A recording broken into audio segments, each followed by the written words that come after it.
Your Town Matters is funded by the Government of Canada through the Local Journalism Initiative and supported by Cactus Media, Canada's independent community television association.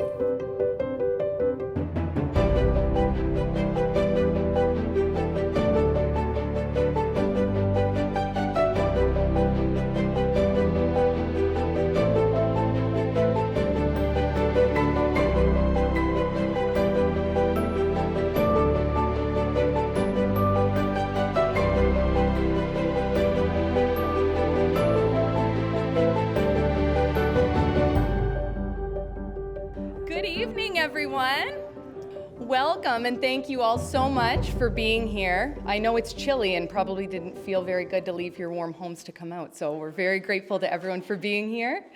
My name's Elizabeth Eldridge. I'm Vice President of the Eastern Charlotte Chamber of Commerce. I will be your moderator this evening. Thank you so much to this lovely lady in the back, Jillian Cox, who is our Executive Director. We're very grateful to have her. And let me tell you, she put a lot of hours into planning this event. Supported by our board member, Madison Watson, at the back there as well. Thank you, Madison. We're grateful to Magaguadavic Place for hosting tonight, and very grateful to our friends at CHCO who are covering the event. So thanks for being here. Our candidates, I'll give you a little rundown of how the event is going to flow in a second. If you are a candidate, I will kindly ask that you take a seat in the front row here, just to make it easier for you to get up to this big scary spot in front of everyone. When you're at the podium, this wonderful mic, you don't have to adjust it, just talk where I'm talking here. We are going to, the event is going to be broadcast on CHCO and then available on YouTube as well. So for information of candidates, if you do want to talk to the online audience, make sure to look directly into that camera right there. I'll ask you to silence your phones and devices if you could. And if anyone wants to take note of this, everyone in this room follows CHCO on Facebook, right? Nod your heads. Yes? Okay, good. Keep your eye out on their Facebook page to know when this is going to be. If you missed something tonight, or if you have folks at home who are going to be wanting to catch the replay, just keep tabs on CHCO's Facebook page. They are running pre-election coverage next week, weekdays, noon, 7 p.m., and 10:05 p.m., and then on Saturday and Sunday at 8 p.m. So they're doing pre-election coverage for other areas, not just ours, so we can't tell you the exact date just yet, but keep an eye out on Facebook, and you'll also be, if you miss the broadcast, you'll be able to catch it on their YouTube channel as well. We were very excited to have lots of enthusiasm from all candidates. Every single candidate responded to our invitation with lots of enthusiasm, but we're all from here, so we know what lobster season means, right? We are missing a couple people, unfortunately. I will give just a couple of ground rules. We very specifically made this a forum for candidates to share their platforms and for candidates to, or rather for constituents to get to know candidates. So it is specifically not a debate. So we are going to start by having each candidate come up for 5 minutes and share the things that they're most excited about, most passionate about, the things that they want you to know. You are going to see me looking. I just want you to know that I'm not being rude and on my cell phone. I'm going to be using a stopwatch on here because we're going to cap it at 5 minutes. So each candidate will have a turn to share those ideas for 5 minutes. And that'll take us up to probably about the 3/4 of an hour mark. We are super excited to have had lots and lots of questions. That box back there, Jillian tells me, is bursting. So I know, it's exciting. So we're going to spend the last 45 minutes drawing questions out of the box. We cannot promise that we'll get to every single question, but you will see me drawing them like this out of a box. So if we don't get to your question, certainly we encourage you to reach out to the candidate who you want to ask that question to at a later point to get those answers. Okay, so without further ado, I'm going to introduce to you the candidates first. So candidates, if you want to just identify yourselves as I call your name.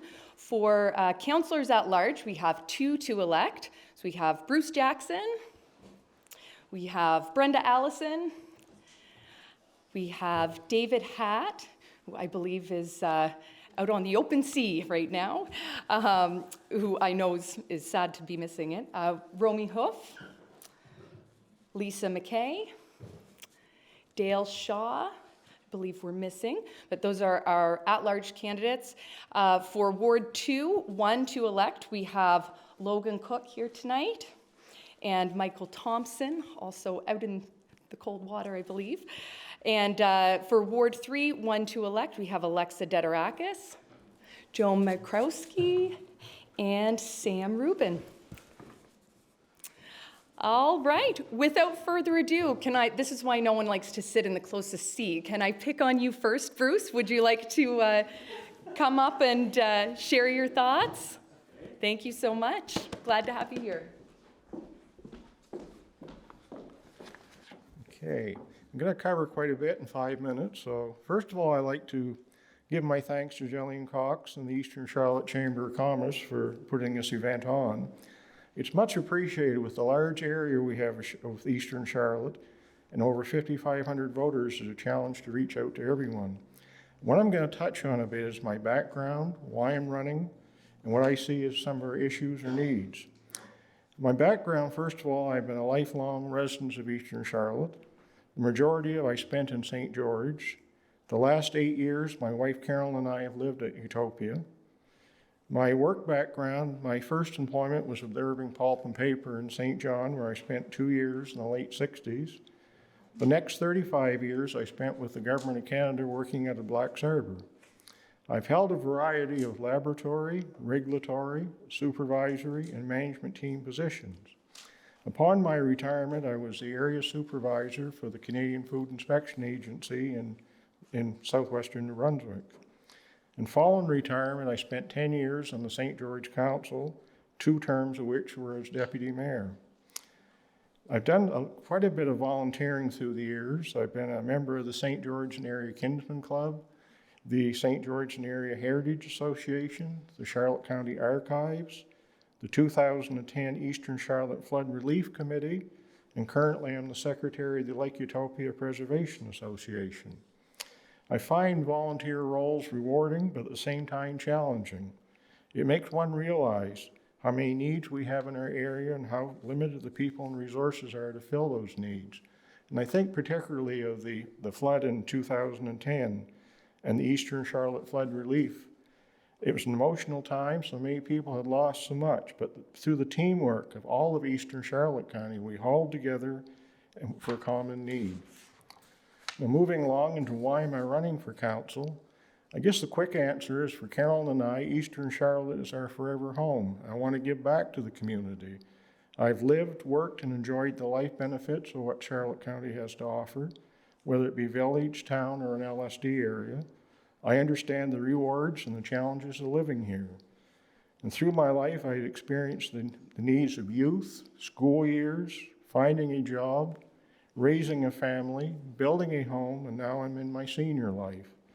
I feel my life experience is an asset for future planning. Our new system of government will present challenges and obstacles to overcome. I want to help with that change. Past council, employment, and volunteer experience, I feel, gives me the skills to take on that task. Some of the issues I see facing Charlotte County, or Eastern Charlotte, and first I'm going to give a couple of basic thoughts. I believe the new council is going to have sessions to identify the issues and prioritize an action plan. Council has to be able to adapt and respond to changing priorities. And there are going to be needs which are common to the whole community, and there's needs which are unique to only 1 or 2 wards. And I think we have to recognize that from the beginning. The changes in municipal government will present many issues to resolve. There's the old saying, the devil's in the detail, and I see the detail this week is still rolling out of Fredericton. But The top issues and needs I see at present, and there's certainly others beyond this, and I'm not going to list them in any order of priority, but the first one is the cost of almost everything, including our taxes. I see the recent increase in heating oil. It now costs you $2,000 or $3,000 to fill your furnace oil tank. The challenge is going to be, how do we deliver the quality of services that our citizens require at an affordable cost? And I prepared this a few days back, and I see today on the Cost and Telegraph Journal, the headline is average cost of everything up again. So it's going to be a big issue to deal with. Health care, I believe, is of concern to everybody. Access to doctors, nurses, ambulances. Housing of all types is of concern. Seniors housing. Over 50% of our population now are seniors. Affordable housing, apartments, single homes, they're all needed. They need it for the couple starting out on life. They're needed for our new people coming in for employment. Policing is an issue. Drugs, theft, vandalism, police presence, police response. Skilled people to fill job vacancies in our area are needed. Volunteerism, which I think is a big one. How can we recruit volunteers in support of the needed social services? The municipality can supply the infrastructure and the resources, but we can't supply all the people. And where volunteerism is important is things like youth programs and recreation. We need somebody to help counsel the youth and work with the youth, and somebody to help organize recreational activities. Affordable transportation, public transportation is another big one. Many people are without vehicles. How do they get to their appointments? How do they get to our central recreation and other public facilities? How do they get to work? Even for people that have vehicles, the price of gas is a challenge today. And one thought I have there, in the 1940s and 1950s, we had a bus that went back and forth between Blacks Harbor and St. George several times a day. It was called the Tunerville Trolley. If we can do it back 70 or 80 years ago, we can do it today. And I guess in closing, I'm getting closer to the end here. On Facebook, I've been posting a series on local Facebook sites which give more details as to my thoughts. Like, if you want to see what I think on each issue, look on Facebook and all the local sites. I've been doing regular postings, and I have some flyers at the back there with the back table. If somebody'd like to have a look at those. But once again, my thanks to Jillian and the Eastern Charlotte Chamber for the opportunity to be here today. And I'd like to express my best wishes to all the other candidates on the 28th. And I thank you.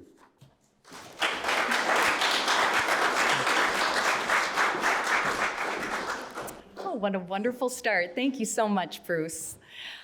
Brenda, would you like to come up next? Thank you. And so for candidates, if you just want to keep an eye on me over here when I stand, that'll be sort of your 30 seconds before you start standing. Good evening, everybody. My name is Brenda Allison. I'm running for Councillor at Large for Eastern Charlotte. I moved to the area in 2000 when my late husband and I bought our camp at McDougall Lake. And that got me coming into St. George a lot and into Eastern Charlotte. Met a lot of new friends and that. So one day we were driving through this area and we decided we wanted to buy a house here. So we sold our condo in St. John, and we bought a home on Clark Avenue. A couple of years after we moved here, I lost my husband from cancer. It was rough, but I did a lot of volunteer work here. The past mayor, Faith Avery, got me involved in volunteering here in the town, and I really enjoyed it. I am the past president of the I'm nervous here, sorry. I've been involved in under 18 curling. I've been involved under U21 curling. I am the current president of the St. George Curling Club. I also am the vice president of the food bank here in St. George. I'm also a past member of Dial-A-Ride. So I do know a lot of issues dealing with Dial-A-Ride, about the transportation and everything. It's hard. I'm also the treasurer at the McDougall Lake Campers Association, and I worked in St. John at Director's Choice, which was an answering service for funeral homes.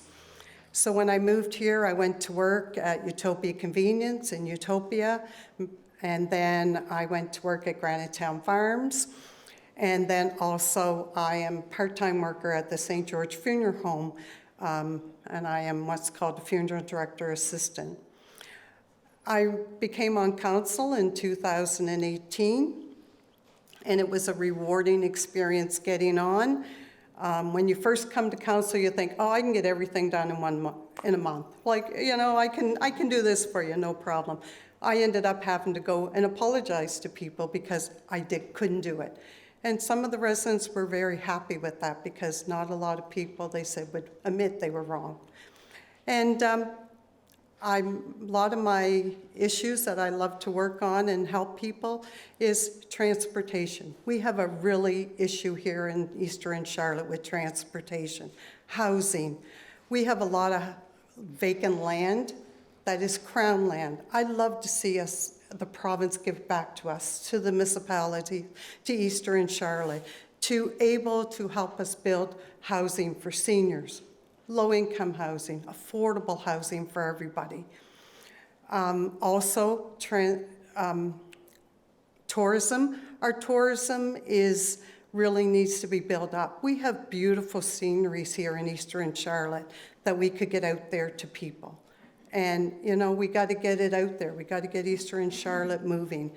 And I think once Eastern Charlotte becomes, and we all join together as one, the council will work great together. There is a lot of ups and downs we're going to have, but we can all work together on that. I like to see more access for disability for people, for walking, people that have wheelchairs, they need to get out and get going, and daycare. We have a big issue with daycare. If we don't have the housing, we don't have the daycare, we don't have employment in our area. So there's all that all works together as one. And I feel with some of the experience I've had that might bring forward to the plate.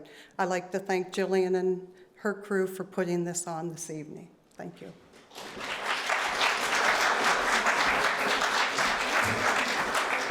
Thank you, Brenda. Great. Romy, do you want to come up next?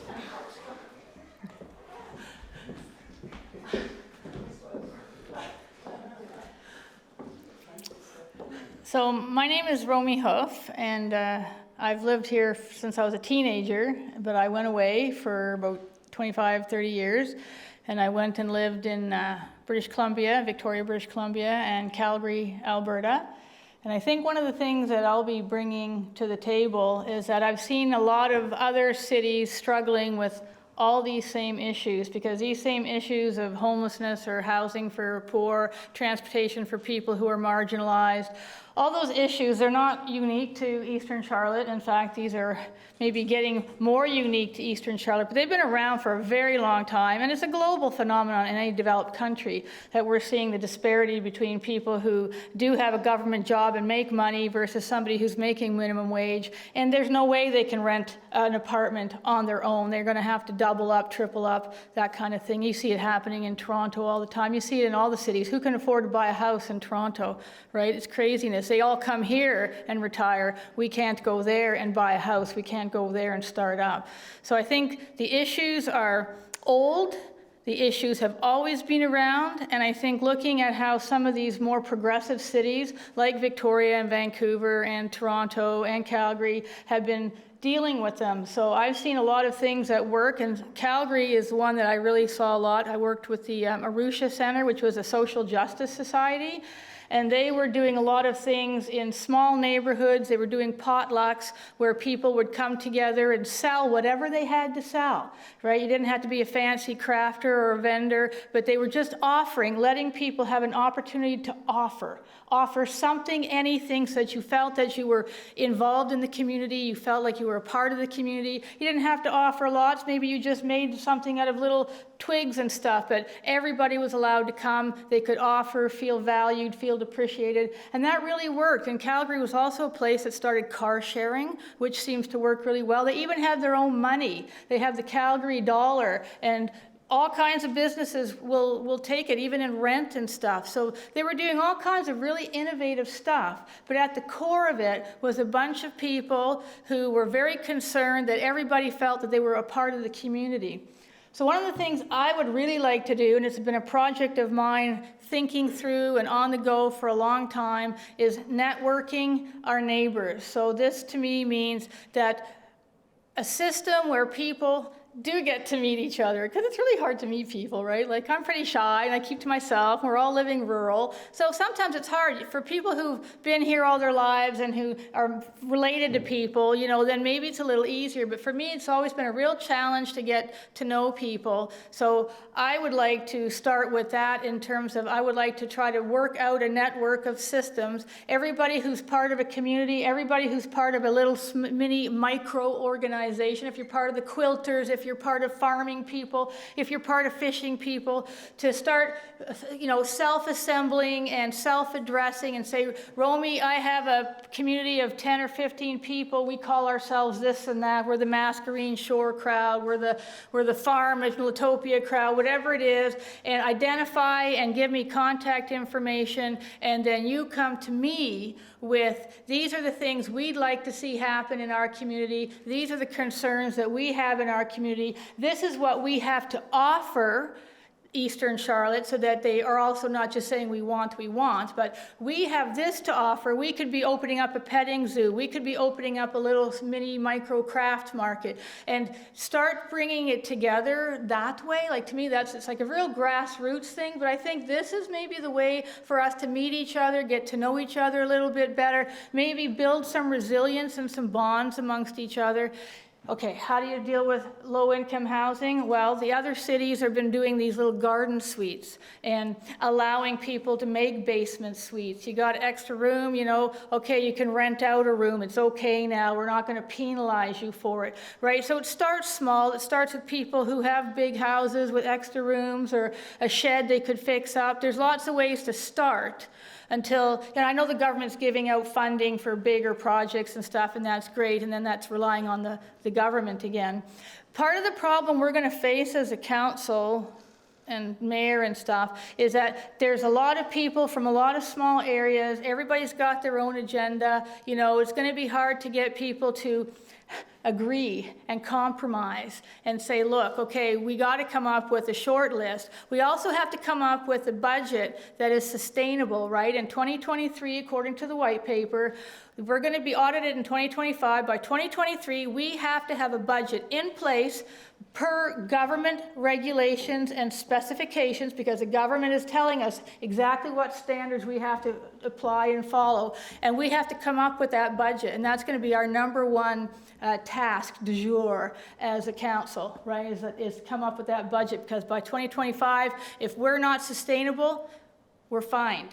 Right, so you can read the white paper, you can read all about it. Those are pretty big deadlines, and they're pretty big responsibilities, but I think if we can all work together, we'll do it. Whoever's voted in. Okay, I think that's it.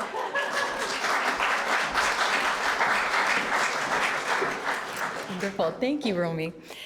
And Lisa McKay is going to be our final speaker for the at-large candidates. Come on up.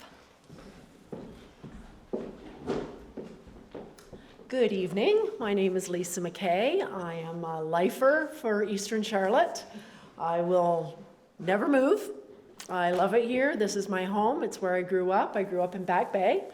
And then when I got married, I moved to Penfield. I lived there for 18 years and been in St. George for 19 years, and I love St. George. I have a farm. I'm a farmer, and I'm also a contractor. So I guess a little bit about me is I'm no stranger to hard work. I love to work hard, and my very first job was packing sardines in the sardine plant in Back Bay. And I've worked I've worked all my life. I went back to school in my 40s and got my criminology and graduated with honors, so I was pretty proud of that. I was a single mom for a lot of years, raising my children here in St. George. And so I guess the reason I decided to run for councillor at large was because I did grow up in Back Bay. I lived in Penfield, and I've been in St. George, and I've been in the equal number of years in all of those places. So I felt that I could be the most fair across the board when it comes to the voting on the issues to make sure that everybody was treated fairly. But the real reason I'm running is I care. I care about people. I care about what you care about. So people can ask me my campaign is your campaign. What you guys care about is what I care about. And I say that from the bottom of my heart. I listened to Bruce. He gave an amazing speech. And he's right on all those levels. Housing. People need housing. People need, with the cost of living today, people need to feel secure. They need to feel that they know where their next meal's coming from. They need to know that when they go to bed at night, they're going to be safe in their homes. And with the rising of crime and drug use in our communities, policing is a huge issue. And our youth. I agree with everything he said. Our youth, if we don't get a grasp on our youth now and have programs for them, then they will get into mischief, and a lot won't come back from that. I know, I was a teenager. I know what I did. And thank God I had good parents and a good upbringing, and my parents cared. And I made it, but there's a lot of youth that don't make it. And the drug issue is huge in this area. And so I believe that policing is a huge deal here. Seniors are huge for me. When they're struggling on whether they pay their hydro or whether they buy groceries, that should never be. That should never be in this area. And I don't want to come off like my head's in the clouds and I have some idealistic way of life, some utopian society that I'm striving for, because I know that's not real. But I do believe if we work together as communities, if we come together, then we can deal with some of these issues. And I believe that those are the most important things. People, it's people first. It has to be people first, because if it's not people first, then we don't have communities.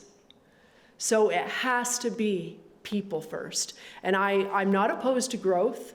That is not where I stand at all. I think growth is wonderful. I think we need to promote small business. People need to know that when they open a business, it's going to be able to stay open and not close in a short period of time when people invest their money and their time into a business. So we really need to promote small business and tourism. I think St. George and the surrounding areas have an insurmountable amount that can be done for tourism. And if we focus on those things, we can bring growth into the community. Without what's the word I'm looking for? Upsetting the balance of what we have here. People love St. George because it's a quiet little community. People love Eastern Charlotte because it's quiet. It's a country lifestyle. And people come here to retire because it is quiet. They don't have the hustle and bustle of the city. So I think we can promote business without losing who we are as a society. Anyway, thank you very much. I appreciate you sitting here listening to me babble on. Thank you, Jillian and the Chamber of Commerce for putting this on. Good luck to all of you. I couldn't run with a better group of people. Thank you.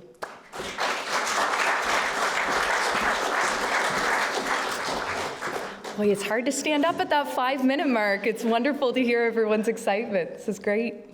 So that concludes our speaking from the at-large candidates. From Ward 2, we have just Logan Cook here tonight. There are 2 candidates running, but Logan is the one that's present, so we're going to hear from him. Thanks, Logan. So let me begin. I'm Logan. I'm a 4th-year university student at UMBSJ, so I have experience understanding government and politics and all that shebang. I've heard a lot of concern from people about that I may be too young to run for elected office. I don't have the life experience that others may have.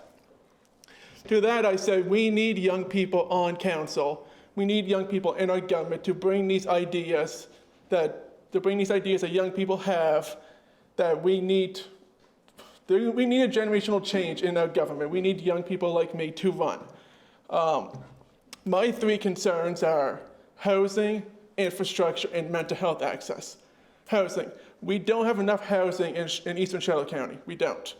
We don't have enough housing for the people who live here. We don't have enough housing for the people who want to move here. And how do we expect to grow as a community if we don't have the housing to sustain it? I believe that the new town council, or whoever is elected, needs to work with private developers and other levels of government to build housing, especially affordable housing that everyone can afford, especially low-income seniors. On infrastructure, I think we can agree our roads are not in the best condition, so we need to work with the provincial government and the feds to fix our roads and to make sure that the people of Eastern Charlotte have access to good, sustainable roads that will not damage their cars. I also am a big fan of active transportation, like sidewalks and parks. We need parks and sidewalks so that people can get out and get active in our communities and enjoy the beauty of our communities while feeling safe while doing it. And mental health. There is a mental health crisis affecting all of New Brunswick, and especially Eastern Charlotte, with no exception to it. We need people need help, and we need to give them the help that they need here in Eastern Charlotte so they don't have to go to St. John and get it. We need to work with nonprofits, with the provincial government, with the federal government, and with other municipalities to bring a walk-in mental health clinic to Eastern Charlotte so that people can get the help that they need here and not otherwhere. Thank you.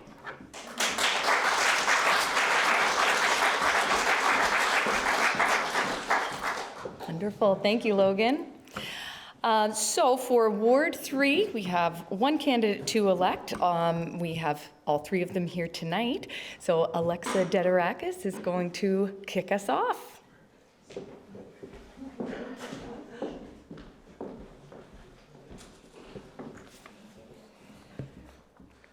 Perfect. Thank you, Elizabeth. Just to introduce myself, my name is Alexa Dedorakis. I'm currently a councillor here in the town of St. George, and I'm running for Ward 3, St. George.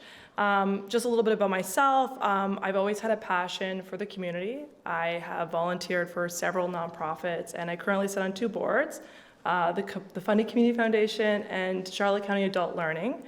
In terms of my academic background, my background's in psychology, but I do have a big interest and a big passion for food security and food sovereignty and how that plays into a happy and healthy community. I also, you probably have recognized me at my family's business, which I help run as well. Why am I running for council? Well, for 2 reasons. One is because I'm concerned about the next step in this amalgamation. There are a lot of unknowns, and if you look around the room, this is a great turnout, but there could definitely be a lot more. And there are a lot of people who don't actually know that this election is taking place. So it's really important that we actually communicate that there are changes. And really, I would like to protect the interests of St. George and advocate for the concerns of my area. The second thing, which is very important, is I want to ensure an open government in the new council. I want people to know what services they're getting and how much those services are going to cost. And I'll finish off with this. It's important that the next councillor, whoever that may be, is not just a figurehead, but is willing to engage with the community. Thank you.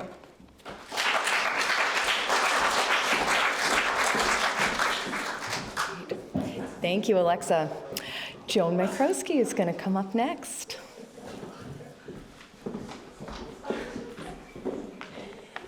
Okay, so first I want to say thank you to the Eastern Charlotte Chamber of Commerce and Jillian for doing this event. And I'd also like to thank everybody who came because you've left your warm houses. I know we left the wood on in our house, so you'll be great to go to that. So my name is Joan Mikrowski. I'm currently the Executive Director of Charlotte County Multicultural Association. I'm not one for cameras or public events, so I'm usually involved behind the scenes. I'm a member of multiple boards in Eastern Charlotte, but I'm more comfortable advising, supporting, mentoring those that can succeed. Everything that I've accomplished and grown has been in the throes of transition. I'm not Charlotte County born and raised, as you might have gathered from my last name, but I felt more at home in this community than any place else. The community I actually come from is smaller than this one, and remarkably with the same issues that this community is having 23 years ago. It also went through municipal reform, amalgamation of 3 major towns and villages, and all of the LSDs that followed them. Currently, its growth rate is higher than the actual provincial average. So why am I running? I'm running for community as a whole. There's great opportunity for change with municipal reform. It's going to require a lot of flexibility, adaptability, critical thinking, seeing beyond our personal ideologies, and bringing the concerns of everyone to the table. It's okay for council to disagree on issues as long as there is momentum moving forward. From my perspective, our key issues are first and foremost the housing issue. This is a common issue and needs to be addressed if this area is going to be improved. Transportation is the next one. You can get a job, but what if you can't get to the job? I'm going to assume that the majority of people who came to this event tonight did drive. So what about people who don't have access to transportation to come to a night like this? Lack of transportation inhibits livability, educational opportunities, and employment opportunities. The next on my list is daycare. So Eastern Charlotte currently is the only area in Charlotte County where there are 0 registered daycares. For areas that do have daycare, the waiting list is close to a year long, and we still have currently 0 daycares. And recreation, health, and well-being. When I talk about recreation, I'm including everything from physical health to mental health.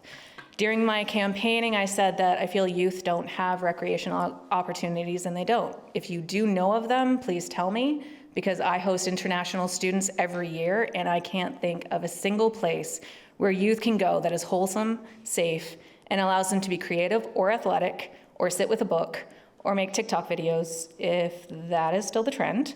I also think that health of seniors and people with mobility issues is an issue. It is winter. Where can they go? For mental health and physical health, seniors and people with mobility issues need a place where they can move and be social. So where do we go from here? We listen. We envision. We plan. We strategize. We grow in our areas that already have services and increase the tax base. We advertise this area for land developers, for entrepreneurs. We get guidance from the province. We prepare ourselves for the available funding opportunities. We strengthen our relationship with stakeholders. We listen to those people who know more than us. We get different guidance from the province. We regroup, we iterate, and we do it all again, and again, and possibly again. So I'm not going to make you a promise other than this. You choose to elect me, and I'll work hard for this area. I keep hearing that this area, I keep hearing this area used to be. I don't want Eastern Charlotte to be a memory. I want it to be a community that thrives. Thank you.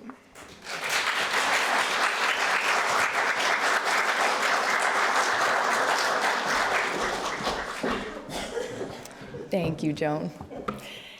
And last but certainly not least, we have Sam Rubin. Thanks, Sam. I'm not a speaker, but I'll do my best. My name is Sam Rubin. I'm a lifelong resident of St. George and a third-generation family member to sit on council presently. Going forward, I ask for your support with Eastern Charlotte on the new council. There are many challenges The area is quite vast and quite big, actually, and a lot going on. And to move forward, we have to work together. You know, it's time. The town has done fairly well under the governance that we've had for the last 118 years. We are very pleased that the people that have stepped up over the years have done as good as we have up to this point. What is amalgamation? Amalgamation is sharing with others. The provincial government has stated that's what they want. Some things that may be shared, just an example, the Uranium Blacks Harbor is one of them. The health center and the medical in the mall is another one. Administration staff is another one that would be shared. Not our workers in the town, like our town crew and that's paid for by the residents of St. George. They work for us in the town. Going forward is going to be difficult. There's many visions. There's different ideas. There's different ways of life. There's a different way of doing things. We live in one of the best parts of the country. We have the vast salt water on one side and fresh water on the other and everything in between. You can't beat it. It's a great place to live. I will promise to do my best to work with others, but my heart will be in the town of St. George where I've lived my entire lifetime. I've seen many changes. There's more changes to come. And it's not going to be easy. We're complacent people over time. Change is hard to get used to. And we'll do good. We'll do good. We got great candidates running. We have good programs, you know, and food insecurity and housing, they're the two biggest ones. We got workers, no place to live, no place to live.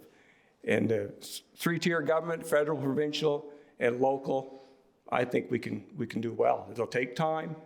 We're in a hard time right now. The economics of everything is not great, but I feel we can move forward quite easily. Thank you very much.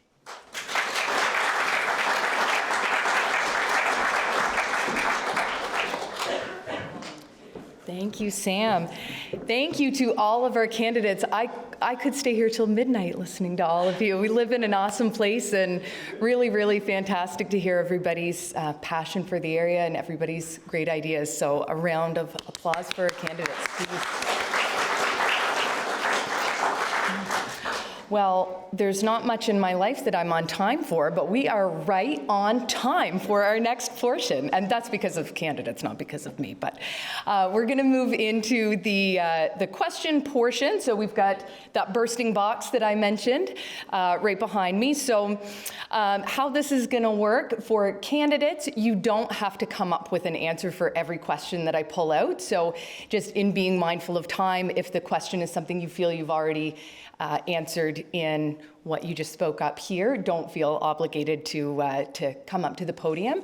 But if you feel really strongly about the question that I draw out of the box, please just identify yourselves and we'll invite you up to the mic.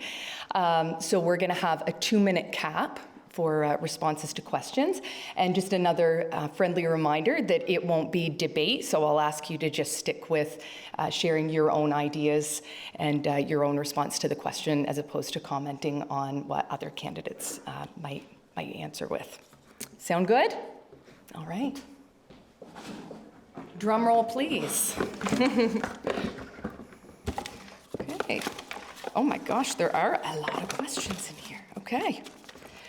Our first question is, what are your thoughts on housing in Eastern Charlotte? Do we have a candidate who'd like to come up and speak their mind on that? I know many of you sort of chatted through that in your introduction. Bruce, sure, come on up. Thank you. I'm going to give a split answer to the question, but personally, I like the name Eastern Charlotte, and I do not have a warm, fuzzy feeling over how we arrived at the name Eastern Charlotte. I don't think a lot of the public are even aware that they could put in suggestions for the name of Eastern Charlotte or whatever, be it Fundy Shore, be it Coastal Fundy, whatever. So I think I had some problems with the process and we arrived at the name. And I guess that's my quick answer.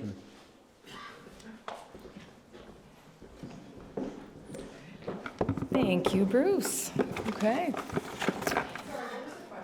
The question was on housing. Sure.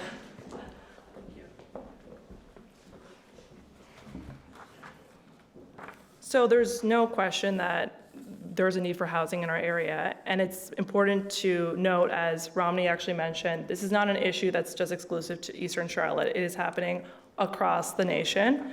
But just as my time on council, I just want to do the points that I did. I did help pass a development incentive bylaw, which would entice investors to come build in St. George to fill up spaces that don't require a lot of extra infrastructure, where they could build apartments and rental units, specifically affordable affordable apartments. And I also helped renew the contract for Habitat for Humanity. But we have to acknowledge these things that are going on around us, and that is the cost of everything has gone up significantly, and we're having difficulty finding workers. So unfortunately, those projects they're at a standstill.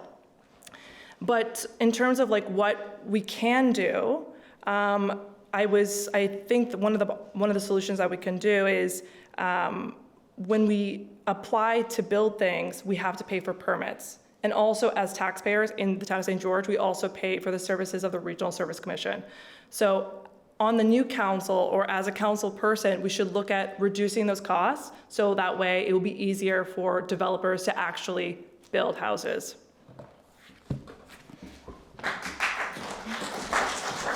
Thank you, Alexa.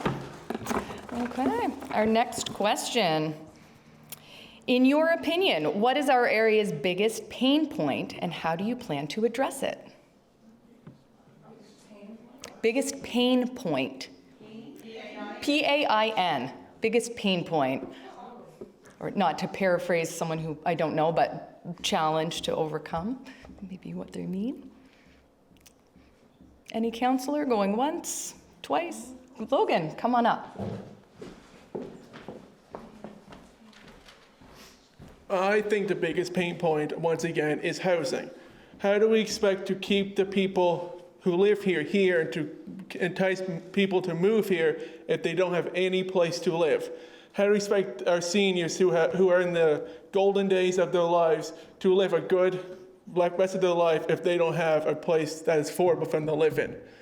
So, as Alexa said, we need to get rid of the red tape, and we need to entice developers to come here, they come into Eastern Charlotte and to build housing, good quality, affordable housing for everyone. Thank you, Logan. Any other candidates for that question? Okay, we will draw another one out. What is our area's first step to solving the housing shortage for new families? If anyone has anything to add there. Sounds like housing is on people's minds. Any further response there? Okay, next. Will our new council look at our name? I would like to see a name change to Coastal Charlotte, which supports our beautiful coastline and tourism. If any candidates want to respond to that? I think I already did. Good stuff. Any other responses for that question? Okay, we'll draw the next one out here. Do you see a correlation between recreation and health care? Would anyone like to respond? Do you see a correlation between recreation and health care? Yeah, Rami, sure. Only because recreation to me means being sociable and social and interacting with people. So healthcare, everybody knows that the longest standing healthcare study said that being social was the #1 provider of a good solid happiness factor. It was a good longevity, was also directly correlated with being social and interactionable. I'd like to see a lot more recreation, but I'm kind of looking at like skating parties on an outdoor rink with hot chocolate and some music. You know, I'm kind of looking at the ATV club hosting, you know, rides for free around the ball field, just so kids who never ever could ever be on an ATV might have a chance to get on an ATV for 2 or 3 minutes. That kind of thing. Like the quilting ladies host something with another group or club and get kids to learn how to plant a flower in a pot or that kind of thing. I think if we do more of those kind of recreational activities as opposed to a gym or running, because I know there's a big infrastructure project that has been in the works for quite a while, and I don't know much of the details, but I have way more fun with children doing little things that are normal day-to-day things than going to a gym and working out and stuff. And I think healthcare and a lot of the problems that people mention about our youth and our youth at risk and all those kinds of things, I think those will solve themselves when you let people know that they have a place in our community and they're appreciated and they're valued just for who they are. If they can do this much, yay. If they can do this much, yay. But recreation to me means bringing that in and making that happen as opposed to a swimming pool or something like that. So that's where I'm standing on that one, sorry. Thank you, Romy. Does anyone else want to respond to that question? Joan, please. So recreation and health 100% are linked. First and foremost, recreation does not have to be physical recreation. It can be working with your mental health as well. There are a lot of health issues in rural communities, largely because we have to drive everywhere. Also in an aspect with that, what is there to do in the winter? There's a reason why the Y has come to Blacks Harbor, and that is to improve the recreational abilities within Blacks Harbor and in the community itself. And that is not only connecting youth, it's connecting children. After school programs, it's connecting people who need to come together. They're offering senior services as well. So recreation as a whole is linked to healthcare. I know from health professionals, there used to be a grant for seniors to access fitness, and the seniors were all involved in that. Then the grant went away, and the seniors no longer could access that form of recreation. In addition to that, we have to really think about the mental health of people. This has been a pandemic, and the pandemic has really affected everybody's mental health.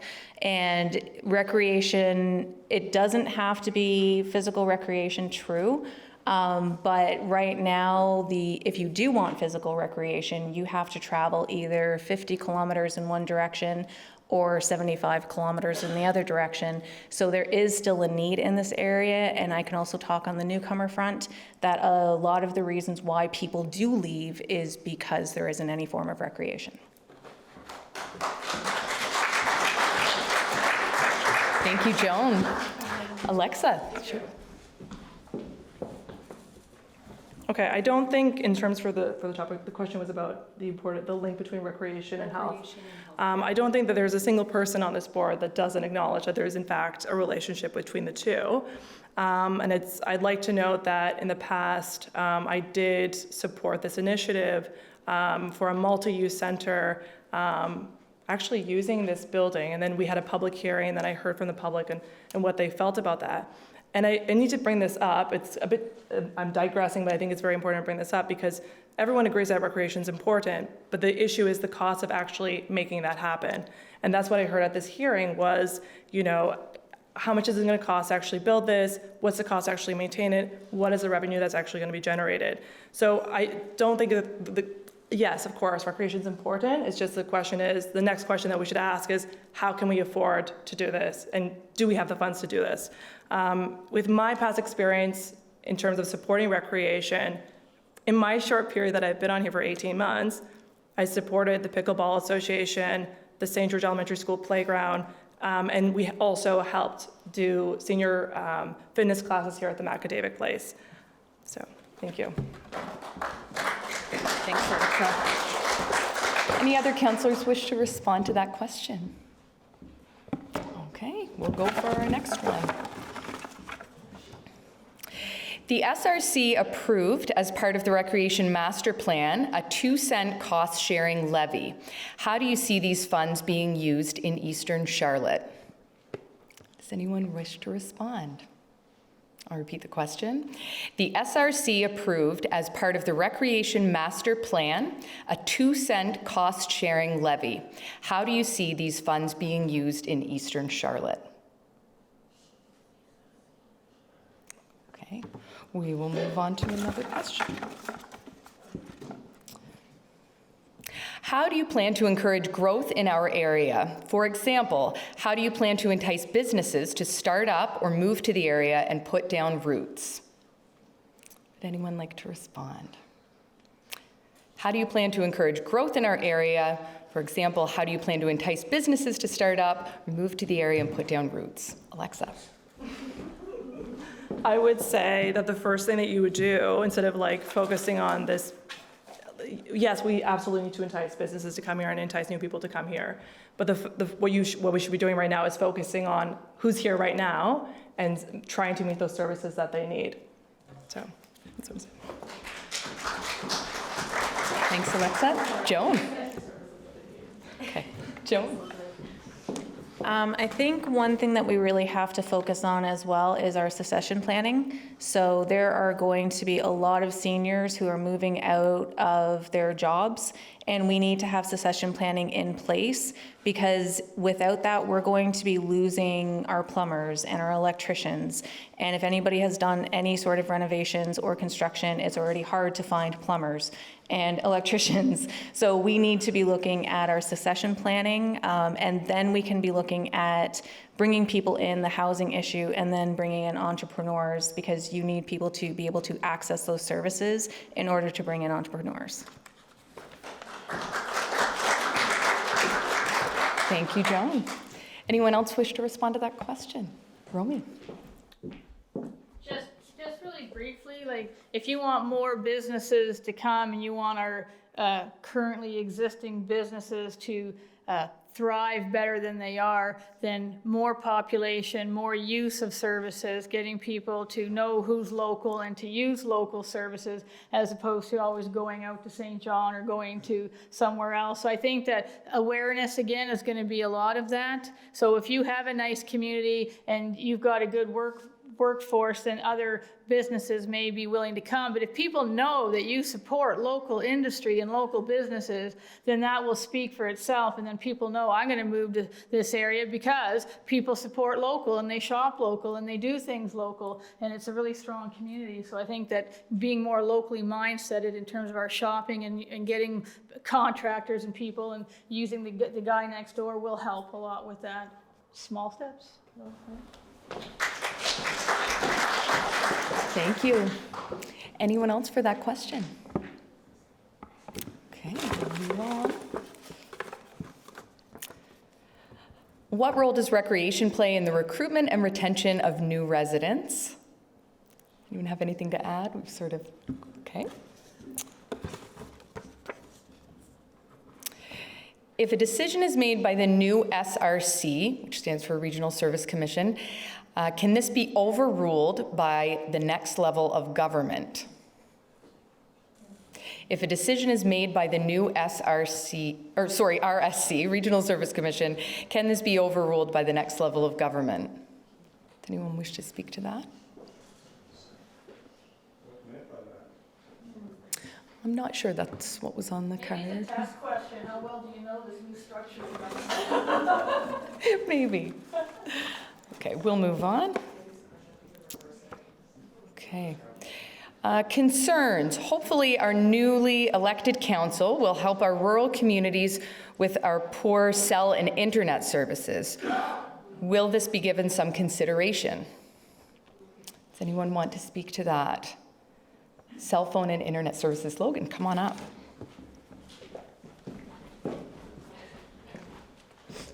Most of us don't live here in St. George. We're from the rurals. We're from, say, Back Bay, Mass Green, Bonnie River, and we have bad internet connection and bad cell service.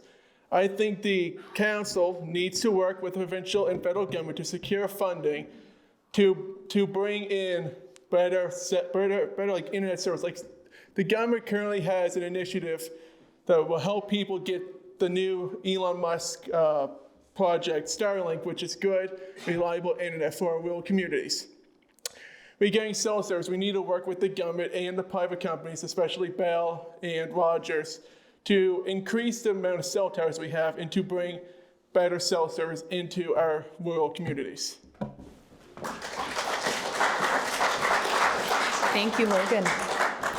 Any other candidates like to respond to that question? Okay. What is our first/biggest priority to address the challenges of lack of licensed childcare spaces? What is the importance of these spaces? And licensed is underlined. Would anyone like to respond to that? Romy? Sure. I'm babysitting full-time because there's a lack of licensed childcare facilities.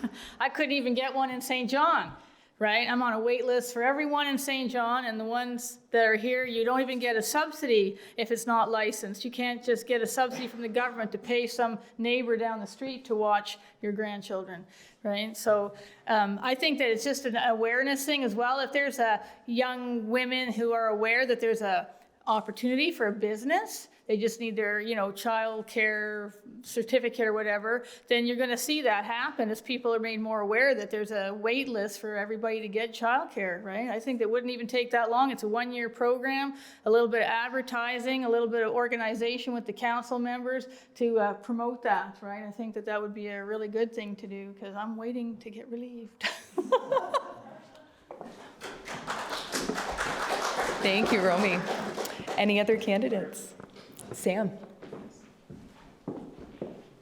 I think council could definitely approach federal, provincial funding and move this forward. Concise, thank you.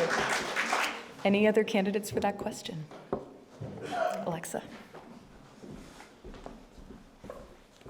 So there's absolutely is a need for childcare in our area.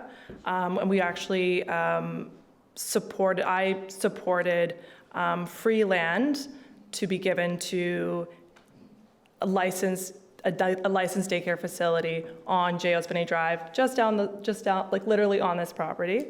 And we extended that to a well-known nonprofit. Not sure what the status is on that, what the status on their end, but I also know that there's daycare that's being offered, licensed childcare that's being offered in Penfield as well. So perhaps as a ward or as Eastern Charlotte, we could extend the offer to them as well and ask them if they would like to expand their services. Thanks, Alexa. Bruce, come on up.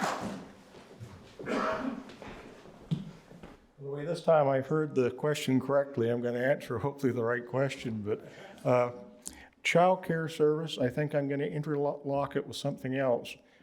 The council needs to identify what vocations do we need in this area, and yes, child care is a very important one. But whether it's plumbing, electrical, whatever, we need to tie them all together, identify what services do we need, and how do we go about encouraging our youth and our people to locate to this area and take up those vocations. Thanks, Bruce. Any other candidates for that one?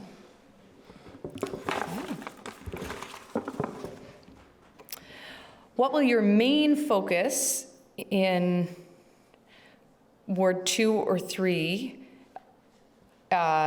stabilizing and developing the amalgamated region? And there's a cute picture on this one too. So your main focus in Ward 2 or 3, stabilizing and developing the amalgamated region. Does anyone want to speak to that? Some of these are bound to be redundant, which is not a bad thing. That means that the same issues are on people's minds.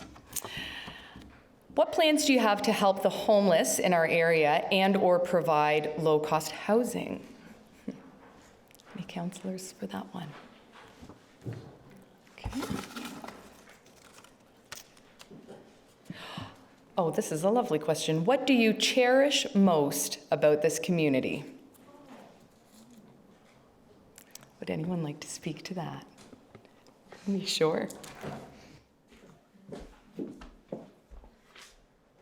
maybe it's because I went away for 25, 30 years, so coming back, I really appreciated how friendly people are, right? Like people here are super friendly. Even if you don't know them, they're willing to smile at you and help you and talk to you. And the churches and the people who go to the churches here are so kind and helpful.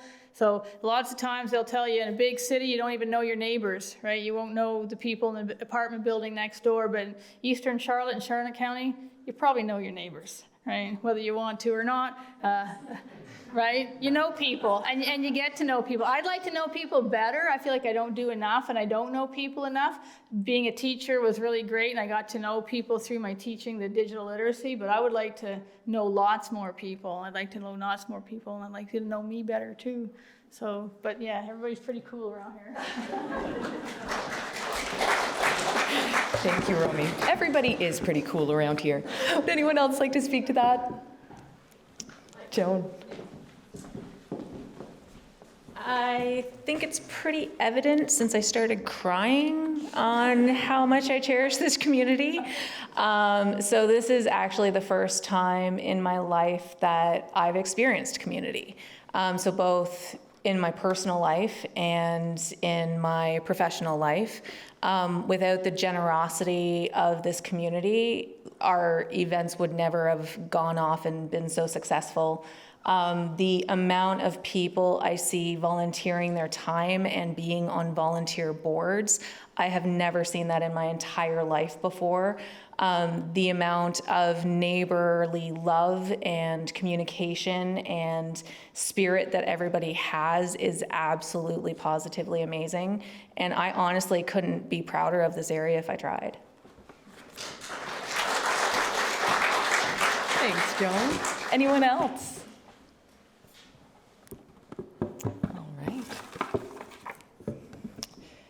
Back to the nitty-gritty. Property taxes. What is the plan, your plan, to ensure rural New Brunswick does not get burdened with paying for the services of urban NB? So some points listed here: streetlight costs, municipal water, municipal sewage, sidewalks, and what kinds of credits should greener properties receive for their natural reduction of carbon, etc. So land, forests, water, fields, etc. Would anyone like to speak to that? Property taxes. I'll leave the question up. The question is great, but it's missing something, right? In the green paper and the white paper, we're going to be given our roads to take care of, right? That's a huge part of this local government reform, is that the government's going to lay the roads on us, except for the main highways. Eastern Charlotte is going to have to take care of all our secondary and tertiary roads. Part of our budget we have to figure out is how we're going to take care of those roads, not just salting and sanding. I'm talking about repairs and stuff. And of course, are we allowed to have Joe next door guy repair the roads, or do we have to have a special crew come in and be paid lots of money because it's all, union hours, right? So repairing the roads. So when you look at that, I mean, I live way out in the middle of nowhere, and I got lots of industry on my road, so I'm kind of like, yay, it won't bother, right? But if you're living out in Lee Settlement or Johnson Settlement or Bonnie River or Second Falls and, some of the other places that are sort of at the end of Eastern Charlotte, they're going to be looking at how many houses per, linear kilometer of roads are on this particular road. How many houses are on this one, right? So what happens on the Kennebecasis River is that all those houses that go up the river, government doesn't plow those, right? People who live there have to plow it themselves. And I can see that kind of thing starting to happen for us too in Eastern Charlotte. If there's 5 houses 2 kilometers down this road and that's it, then probably what'll have to happen is those neighbors will have to come together, come up with a plan on how are we going to plow, how are we going to do it, and maybe they can get reimbursed gas money or something like that. But I think that's where we're looking at going, because that was one of the biggest issues the government had driving this reform, is the cost of roads. It's not feasible, right? Hasn't been, isn't, right? That's a reality for everybody. Thanks, Romy. Anyone else like to speak to that? And it's sort of a two-part question, so about property taxes and also credits for greener properties. Anyone like to speak to that? Okay. What is the government's goal in doing this redistricting / amalgamation? Good question.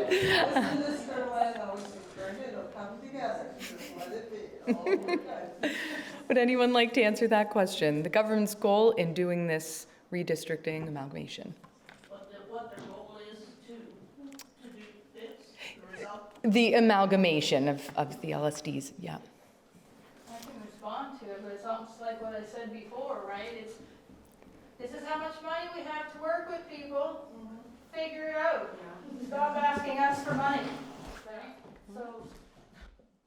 So it was really clear when you read that 380-page land use report, right? And I struggled through it because a lot of it's really boring, but I did pick up different things. And the whole point of all this amalgamation and the restructuring and stuff is because as a municipality, you have to figure out how you are going to budget yourself so you are sustainable. And not ask the government for help and handouts. It's because there's not one municipality in this province that isn't in debt. Every one of them is in debt. So, and then they keep asking the government for more money, and we want this and we want that. So the government's going, okay, we'll take care of your schools, we'll take care of your hospitals, and we'll take care of your highways. Development, tourism, roads, infrastructure, have at her. Here's your property tax thing. Good luck. Goodbye. Thank you, Romy. Sam, come on up. Just to clarify, St. George is not amalgamating because we have a high debt. Matter of fact, we're in pretty good shape financially, thanks to the councils of the previous years. And even up to this point, we're in pretty decent shape. Now, in regards to the roads of St. George, they're paid for by the residents of St. George, nobody else. And it's not going to happen right away. 4 or 5 years now, yeah, it could very well happen. And the 41 cents per 100 that you're paying outside, going to be a lot more than that. Thanks, Sam. Anyone else? Bruce. I guess one quick thought, and it's if you do not get the services, you shouldn't be paying the fee for those services. And there may be different tax rates for depending what services you have, where you live. But I used the saying earlier, there's so much, the devil's in the detail, and so much the detail we don't know yet. But I've lived both the town and I've lived in the LSD areas. I know the struggles in both areas. And if you don't get the service, you shouldn't be paying the extra cost for it. So. Thanks, Dale. Anyone else for that question? How would you address the lack of resources for youth, and youth being defined as 8 to 30 in our area? Anyone like to respond to that? Sure, Lisa. So, as I said before, I think youth is a huge part of the issue here for St. George and the surrounding communities. I think myself personally, I used to work with youth at my local church a few years ago, and I think myself personally, if we band together with the churches, and we have there's a beautiful building over town, the Beacon, and I think if we band together with the churches, maybe not necessarily a church thing, but and use the Beacon. I think it would be a great place for youth to come together and be accepted as they are, and let them have some fun and just be youth, just be youth, and also, I mean, it's no secret. I mean, I have a farm, and I have a lot of youth that come to that farm to ride horses and hang out in the fields, and And so as far as the youth go, that's a big thing for me. I really want to see the youth thrive and flourish here in the town. And I'm willing to let my facility be used in any way, shape, or form for youth. And I'm hoping to get together with some of the local churches as well and come up with some programs for the youth. No, that was great. Thanks, Lisa. Anyone else for that one? Bruce. You're going to get tired of listening to me, but I said earlier in volunteerism, like one big part of working with our youth is somebody to work with the youth, somebody to chaperone them, somebody to lead them, somebody to teach them, somebody to be with them. And there's somebody, we speak of the beacon. My understanding, one of the reasons the beacon isn't used more is because we can't get the volunteers to come forth to work with the youth and be with them. So we've got to do something to encourage volunteerism. Thank you. Anyone else? Alexa. So I'm actually a part of a group called Community Builders, and they're actually based at the Anglican Church. And some of the work that they do is they actually do outreach, they do mentoring. One of the things that they did, at least back in the summertime, was they hosted something called a Bloom Market, which is an entrepreneurial market to get youth more into the entrepreneurial spirit. So as counselors, what we could do is we could really, reach out to these organizations and see what we can do, find ways that we can actually support them. Thank you. Anyone else for that question? How do you plan to address the severe lack of transportation in our area? Have anything to add there? Mental illness and suicide are at high rates in Eastern Charlotte. Stigmatism is also a huge challenge. What do you think about a wellness clinic in our area to provide a stigma-free place to support mental health and suicide? And what challenges do you see in this? Anyone want to speak to that?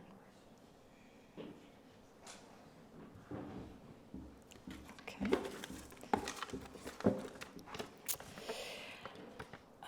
This one is on transportation, so unless anyone has anything to add about transportation. Okay. What do you see as being the key opportunities and challenges faced by your ward? Would anyone like to speak by that? Alexa. What I would say is, this is actually a question that they asked at CHCO. And I think it really depends on who you ask. There are a lot of people that are concerned about the rise in crime. There's a lot of people that are concerned at the lack of doctors because not most, but there are quite a few people that don't have access to a primary care physician. I'm hearing from across the board, regardless of whatever ward they're in, people are really concerned about the cost, the increase in their taxes. But I think overwhelmingly people are concerned about making ends meet because the reality is the cost of existing has gone up significantly. So I think that the biggest challenge or the biggest concern that the next councillor will have, and the council as a whole, is really understanding what services that the people are going to be getting and acknowledging the financial realities that the citizens face. Thank you. Thanks, Alexa. Anyone else? Okay, we've got just a few minutes left. Would anyone like to speak to the top issue they are dedicated to addressing, if they don't feel they've covered that already? Okay. What role do you think municipal government should play in developing safe and affordable housing?